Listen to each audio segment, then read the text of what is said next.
Welcome to Central Georgia Focus, the Ask Mayor Miller edition. I'm your host, Liz Fabian, from the Murphy Center for Collaborative Journalism. Each month, we sit down with Macon-Bibb County Mayor Lester Miller and ask your questions that you email to mercerccj@gmail.com. Mr. Mayor, thank you very much for joining us once again. Recently, the County Commission accepted the SPLOST results, including the ability to borrow up to $100 million against that money coming in to begin the projects for the 2025 collections. What are you most anxious to achieve first out of the gate? Well, I think it's very obvious that we've been talking about paving the way. So roads is going to be the first amount of money going to be spent on roads. We have a lot of needs across the entire county. Commissioners have heard from their constituents, and of course I've heard from the entire county as well. So we're going to put a large part of that to start our roads program as much as we can get accomplished and as quick as we can get it done. And StreetScan, the company that y'all hired to kind of do an assessment of all the roads, have they given you the priority list yet, or what's the time frame before the pavement hits the road? Well, we're supposed to get the scan from them, I think, the second week in June. So we're waiting for that information. We've had some meetings behind the scenes with them to let them know what our parameters are. We did the bond money because we want to make sure we go ahead and get that money in and start the process instead of waiting for the collections, which will take several years. And is there any time that we have to wait, like say June, we're getting into the hot months, is that like a no paving zone in terms of the heat? So do we have to wait till fall, or how is that going to work? No, I don't think there's any restrictions on paving while it's hot. I mean, asphalt actually is when you've got to be heated anyway. I think if you have any restrictions, it would probably be on concrete or something, especially when it's cold. So I think we're in good shape for a while. Now, recently you took the county commissioners on a tour of some potential SPLOST sites. The first stop was the jail. The media didn't get to go into that because of security reasons and such. So what did you learn from that tour of the jail? Just wanted to kind of put our eyes on there for some commissioners that may have not had a chance to go in the jail. I visited several times myself prior to that, and of course as an attorney, I have, prior to being mayor, of course, so I used to go in the jail a lot to represent clients or for tours or for meetings, and not just in Macon-Bibb County, but all across the state of Georgia, whether it's a prison or a holding facility in a jail, to kind of compare what we have here with what people have elsewhere. So I think just really to kind of observe some things, to kind of keep that in our mind when we look at what we want to do regarding a new jail or expanded jail, et cetera. And what do you think that the county commissioners saw? Was that did y'all see anything out of the order? I understand the grand jury was going in on their regular inspection recently. Well, I don't know what they saw. I mean, I know that what you do see is that inmates can be destructive at times, and certainly they don't care about cleanliness. So I think you see a lot of trash that you could pick up will be right back there. You see some clogged toilets with people putting their shirts or their other towels there. Certainly you can see where part of the jail is a little newer than the other part of the jail, and that's something to take in consideration. So I've called a meeting with the sheriff and other folks this week, and we're going to be working on getting the RFP or RFQ out to decide what a new jail would cost, how long it would take, but more importantly, if there's a way in between, we can look at expanding the jail to separate those that are maybe more violent criminals and those that have mental health challenges, to separate them in a facility there on the campus. So I think those are all in play. So it's not necessarily the building as much as it is maybe the inhabitants that keep trashing it and causing these problems? I think it's some of all of it. I mean, it's not, certainly the building is not extremely old as far as jails are concerned. It's supposed to be a holding facility, not a prison. That's the difference. These are supposed to be people who are can't get out on a bond or have a hold for whatever reason or waiting to go to court. But some of it can be staffing or managerial, operational. Some of it could be inmate destruction. So we want to make sure that we take care of the needs. Just because someone's in jail and doesn't mean they don't need to be treated humanely. So we're going to make sure that we do that. But at the same time, we can't control their behavior all the times. And even at a brand new jail, if you're going to throw trash down, or if you're going to tear things up or stop toilets up, it's going to happen there. So that's not necessarily a new jail reason. But I just want people to know in Macon-Bibb County that we're going to protect both the officer and the inmate, and we're going to make some decisions very soon, utilizing some of the SPLOST dollars, which will be a lot better for everyone involved. And what kind of feedback have you gotten about the potential site for a new correctional facility at 7th Street and Lower Poplar there? I mean, nothing negative. I think everybody realizes that you're looking at a minimal $250 million, probably more like $400 million if you were to build a new jail. And certainly without a tax increase, that's not going to be possible, and you can't use all your SPLOST dollars for that. When people start doing priority to say, well, how can you build a new arena but you can't build a new jail? Well, think about it. I mean, who pays for that arena? People that are coming from out of town, paying a fee on top of that to book the facility. It's revenue based. Who's paying for a new jail? It's the taxpayers. It's raising your taxes. It's using your tax income. It's pulling it from other sources. Some of the SPLOST dollars perhaps, but it's a different environment. Of course, you can't necessarily have people that want to invest into a jail as you do with an arena or something like that. But I think both can be accomplished. People are going to be quite surprised how we maximize the use of our funds that we have coming in. And of course, also on that tour was the potential site for the new arena. Can you explain to us your thoughts on that, how it has to be located in a certain part of the parking lot to, keep the Coliseum open and active? So what are your thoughts about an arena? Well, I will say that we had a great interest in our RFQ that we placed out there for qualified folks to be an owner's rep that would come in, and we'll be making announcements on that very soon.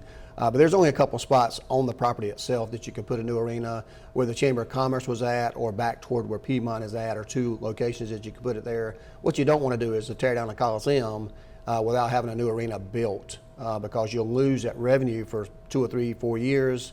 At the same time, you'll lose those folks that came there. They'll go somewhere else and perhaps won't come back. So we want to be able to use the Coliseum during the meantime, while the new arena would be constructed if the commissioners decide to do that. Is there a scenario where the Coliseum also stays? I think there could be a scenario. I think Visit Macon has been doing some studies, feasibility studies, et cetera, to see how it could be used, what the cost would be to save it, and what could be modified in such a way to make it more modern but still usable. Right now, the jury's still out on that. Right across from that site, across 2nd Street, you even showed us where the entrance would be off of 2nd Street to that portion of the parking lot of the Coliseum now. But there's that whole shopping center where the health department used to be, where River Edge is still there, and the Middle Georgia Regional Commission moved out from. So that's another potential site for development. We didn't go look at it, but is that farther down the road? No, I think it was. It comes and goes depending on what's happening in Washington, D.C. But I think that entire site, we're looking for River Edge to move out. I think the first quarter of 2026, maybe the second quarter of 2026. We have plans for a new project that will take up that entire piece of property there. So we'll see how that shakes out in the next several months, and we hope for a $350 million project there, up to 250, 300 jobs. So I think it's going to be very exciting what happens there. We just got to continue to navigate the federal, changing guard, as well as things going on in the national. We can't really control ourselves here locally. Also on that tour, Commissioner Ray Wilder asked about the debt that the county is still carrying from prior administrations. What kind of things are we still paying tens of millions of dollars for? Well, it's really hard to tell. It's 2010, 11, 12, 16. A lot of times when debt would come up previously, they would turn around and refinance that debt. It could be for 2nd Street Corridor. It could be for the Marriott Hotel, things like that. Some of those have funding sources and some of them do not. We've only taken on 2 new bonds since we've been here the last 5 years, and both of those bonds have funding sources. One is the venue at the mall, or the amphitheater. It has its own funding source. And of course, the other one is going to be the FBO at the airport that has its funding source as well. So really no new debt that any taxpayers will have to be responsible for. Any updates on potential work for the courthouse from the 2018 SPLOST? Yeah, we've got our architects and engineers over there now to see how that money is best spent. They'll be making a recommendation to myself and the commissioners probably in the next 6 months. Wouldn't think that it will be completed probably till the next fall as far as any work that may be done at the very earliest. But I think we're going to be able to save some money inside there to help pay some debt, old debt that we have there, but it's just still a work in progress. Okay, well, when we come back, we'll talk more about road projects and transportation, so stay with us.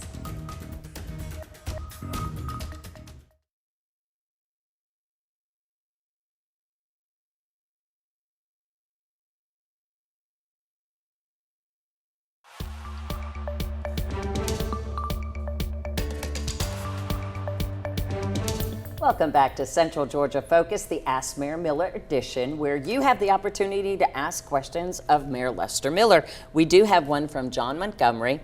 John wants to know what can be done about people passing other people at excessive speeds. He says they're in the center lane. Sometimes they pass several cars at the same time, and it happens a lot on Forest Hill Road and Napier Avenue. Well, that's a good question. I think encourage people to follow the law. Most of the times they're doing an illegal pass, and that situation happens whether they're going too far in the middle lane or whether they're passing on the double lane. Of course, that's always a patrol issue, and I think having more patrols in those areas. I'd say contact the Sheriff's Department, let them know particular areas that are happening. Perhaps they can beef up security there. The Sheriff's been pretty good about that when he gets knowledge of that, but just don't assume that everyone knows that. We just got to take personal accountability for ourselves to make sure we're doing right and obeying the laws. And certainly that all comes with, having a driver's license, being mature about it, being an adult, and teaching our young drivers how to do the same. Of course, school's out for summer, so I guess that means the school speed zone cameras won't be functioning again until August. Is that your understanding? That's my understanding. Okay. Now, Jamie Road wants to know, what is Mayor Miller going to do about Vineville Avenue? Mayor Miller is going to do whatever the GDOT tells Mayor Miller to do. I thought that's what your answer would be. We'll have some input there. Right now, I believe that they're leaning toward having just one lane both ways and having the middle lane being used as a turn lane only. They'll make those recommendations to us in the next several months. Those lights are a little bit outdated, antiquated, and they're having a hard time getting those lights and maintaining those lights. But we're doing some of the work there, but it's a GDOT project from the Georgia Department of Public Safety. We're going to let them drive that, but we'll give input where we can. But I think that's the current plan. Of course, we also hear a lot of feedback and get a lot of persistent information when it comes to the Spring Street exit of Interstate 16 and the way the unhoused folks just kind of sit up under that underpass. There's always a lot of garbage and that.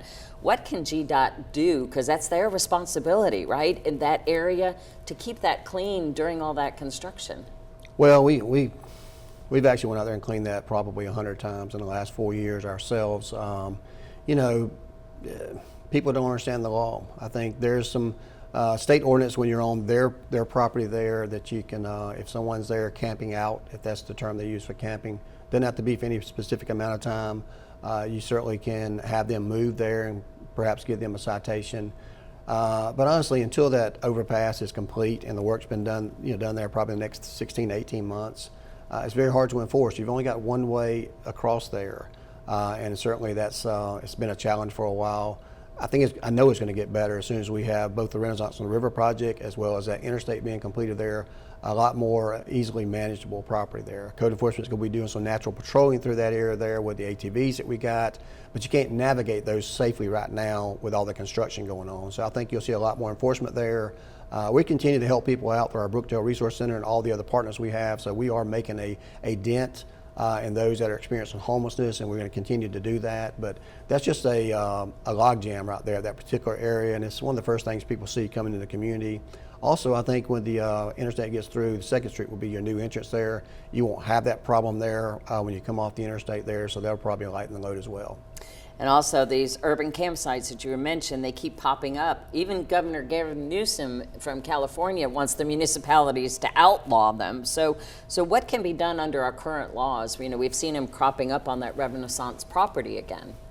Well, it really depends on where folks are at. If it's property that we own, of course, we can handle that, and we have been doing moving encampments. But what we try to do is we try to get out and do some resources first to make sure people have options, whether it's Brookdale again or somewhere else, or get our faith-based group involved and our homeless coalition involved. When it's on private property, we need the permission of the landowner, so we need to know who owns the property. They're supposed to take steps to secure their own property where they can ask for assistance. They do so. We've moved them. We've thinned out the number of people in those, and of course, some of those folks have been people that are hiding out from, from charges they have pending for them. So some of them have went on to go to jail or other communities which they're probably from anyway. We know other folks either have some sort of mental issue or maybe substance abuse thing. River Edge is building some new facilities in our community, and they also have proposals for 2 new group homes that they'll be coming to the county for money. So how can we keep up the demand for this type of housing? Well, I think everybody's working together right now in collaboration to keep up with the demand. Our Affordable Housing Fund is getting a lot of good projects starting now with a good director there, and I look forward to continuing to do that. River Edge has been a great partner. They do have those facilities coming on board probably another year out, at least before we do that, and they'll be able to help people. But everyone just has to keep doing their job and working together. We'll look in some infrastructure money from the state or from the federal to help us out there as well. We really would like some of that government surplus that we have in the state of Georgia to go to facilities. Put our money where our mouth is. You know, I'm supposed to get a $500 rebate check, I think, in from the state for taxes I paid for last year. I'd much rather them keep that money and put it toward, you know, a really good Central State Hospital type facility that we could go ahead and take care of on the front end, because we're paying for it both in life and people being incarcerated and being on the street in the long end. Our CCJ Director, Debbie Blankenship, was talking to some people who regularly use the parking garage, and they say quite often there's human feces in the stairwell. So why don't we have a public restroom downtown? That's a good question. I think we have enough businesses there. It's just monitoring them and keeping them clean and making sure they don't become havens for crime. You know, sometimes they have options and still don't use them. If we have them open, the facilities at Central City Park, Claire on Creighton Park, we still have that same challenge. We're starting to put cameras in our parking decks as well, so some of them have them, some of them do not, so they're going to be more secure. But you know, that's a good question. Maybe it's something we can look at in the future once we get these other hotels, other things that's coming downtown to be built. But at the same time, you're not trying to encourage anyone to live out in the open and have to use a facility out there. You want people that patronize these restaurants to be able to use those restrooms there. Last month, we took a question from Trey Knight about overcrowding in clubs. Trey says, what's been done since last month? And of course, you know, we did have the shooting at Midtown Daiquiri Bar and Grill.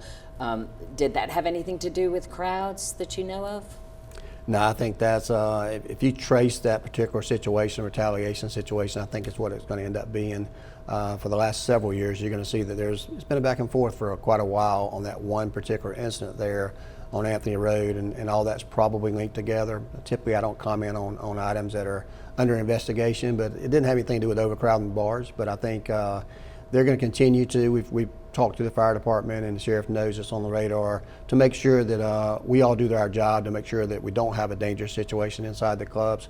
This particular situation may have had some knowledge of certain people inside the club by people that were in there that ended up spilling out into the parking lot and someone knowing there. So I think it's just a crime of opportunity, and certainly we're going to be looking at that situation over the next 60 to 90 days. Seems like in the summer season that crime and violence have an uptick. Is there anything special being done to calm things down this year? Well, we've had a fairly quiet year from Macon-Bibb County standards. As I mentioned previously, Houston County is at 10 homicides this year. Macon-Bibb County is at 9 or 10 homicides, which is down some 70% from just a couple of years ago. We have in the past, we've had a history when graduations happen, people just, you know, they celebrate and they get into altercations. And of course, when the summer, it gets a little hot outside, and in the time you can stay out longer. Kids are not in school, not a lot of school activities going on. Some of our teens kind of get riled up, but most of these have not been teens necessarily. It's been mostly adults, 25 years to 35 years old. So it's just something we have to manage every summer, and we kind of hope to keep things down with the program that we have in our Macon Violence Prevention Program. But we're way ahead of the schedule where we were a couple years ago, so we're still headed in the right direction. When we come back, we'll talk more about summer fun here in Macon, Georgia, so stay with us.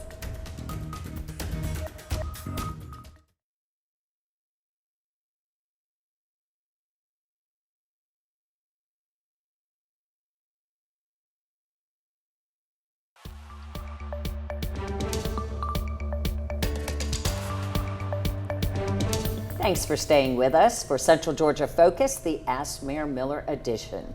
You know, we're unofficially in the summer season. Memorial Day kicks it off, and meteorologically, you know, we've got June 1st coming up. So what is your favorite summer activity? Let's go light first. Go light? Whew. Well, I still like to go to ball games. Macon-Bacon's coming up, so I get an opportunity to go there, watch some good collegiate baseball. That's certainly going to be one thing that I do.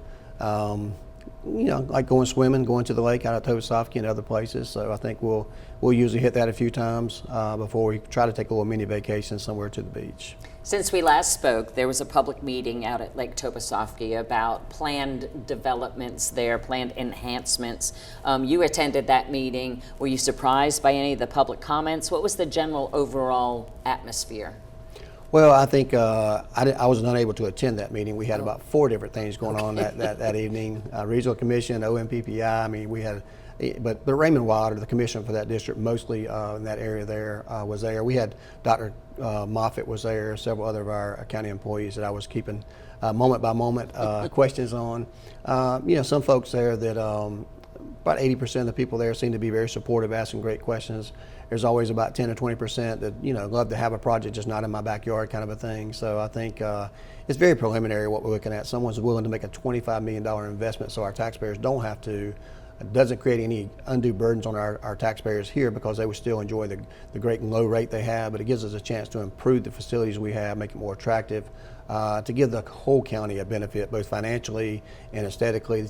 This group is a very prominent group that's well financed. They also care about nature, which is always good to protect the environment, and will take steps necessary to make sure that we do that, including part of the money going into a conservation fund to use for our community. Have you had any follow-up conversations with Lovejoy Capital about their perception and what happens next? The same. I think we'll work out some interim contract in the meantime to kind of get further in the process. This is more exploratory in the very beginning to get feedback, public engagement. Next, it'll move on to the finances. How much is it going to cost them? What the numbers look like? Is it going to be something feasible? Can they add some things basically that people ask for there? Take away some things.